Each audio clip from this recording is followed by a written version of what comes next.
Welcome to today's episode. Before we begin, I want to acknowledge the weight of the story we're about to explore. The tragedy of Robb Elementary School in Uvalde, Texas, is one of the most painful moments in recent memory of the day that reshaped families, shook the community to its core, and raised urgent questions across the country. This episode isn't about revisiting trauma.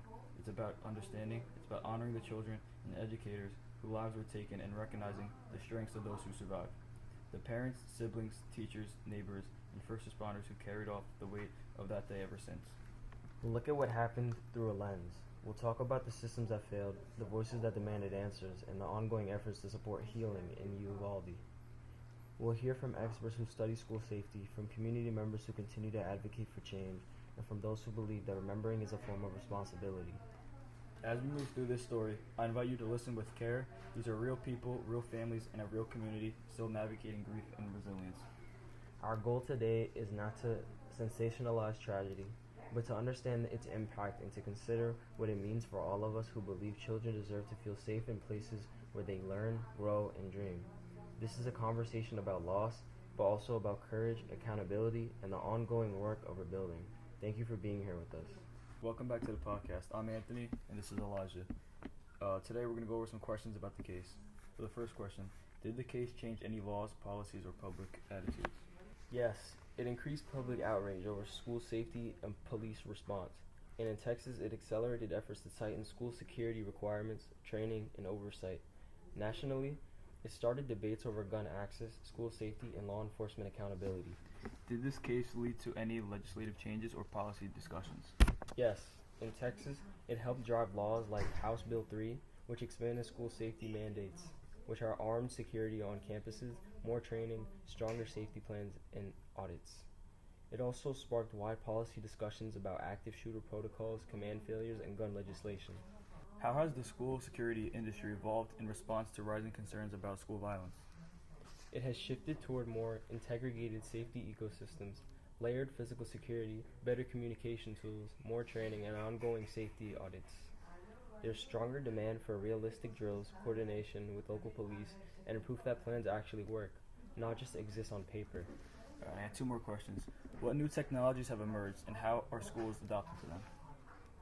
Schools are increasingly using emergency alert apps and panic buttons, AI-assisted cameras, secure entry systems, digital visitor management, and software to support threat assessment teams. Adoption is uneven. Better funded districts tend to implement more advanced systems, while others struggle to meet basic standards. And the last question, how has the mental health services industry changed to meet increased demand in educational settings? There's more emphasis on trauma-informed care, long-term counseling, and integrating mental health into school safety. Many districts are adding counselors and social workers, partnering with community providers, and tying mental health supports to threat assessments and prevention efforts. I'm sitting here with one of the victims' family members, and how has this crime affected your life and your family? For many families, completely changed our lives. They experienced deep grief, trauma, and long-term emotional strain. Daily routines, relationships, and their sense of safety were disrupted. Many parents described feelings like life was permanently divided into before and after. What do you wish more people understood about the impact of this case? Families often say they wish people understood that the pain doesn't fade after the news cycle ends.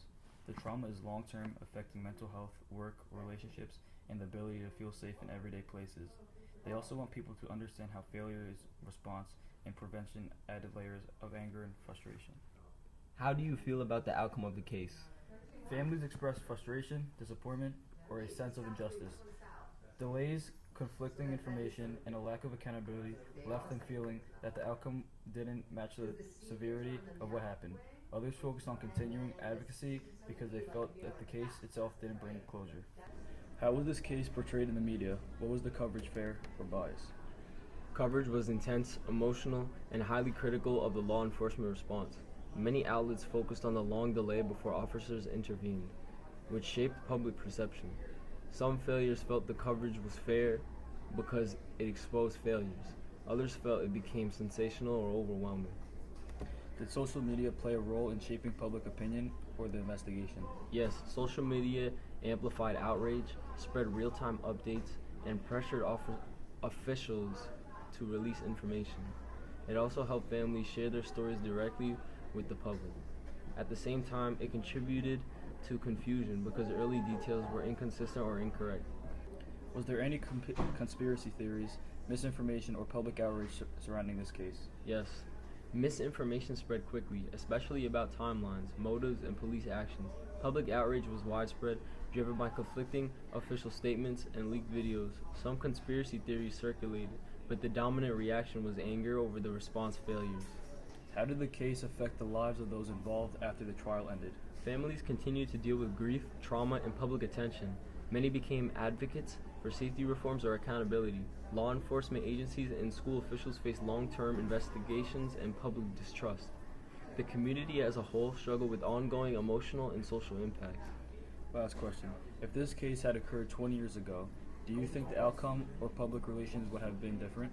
Yes, without social media, information would have spread slower, public pressure on officials would be weaker, and inconsistencies in the police response might not have been exposed as quickly.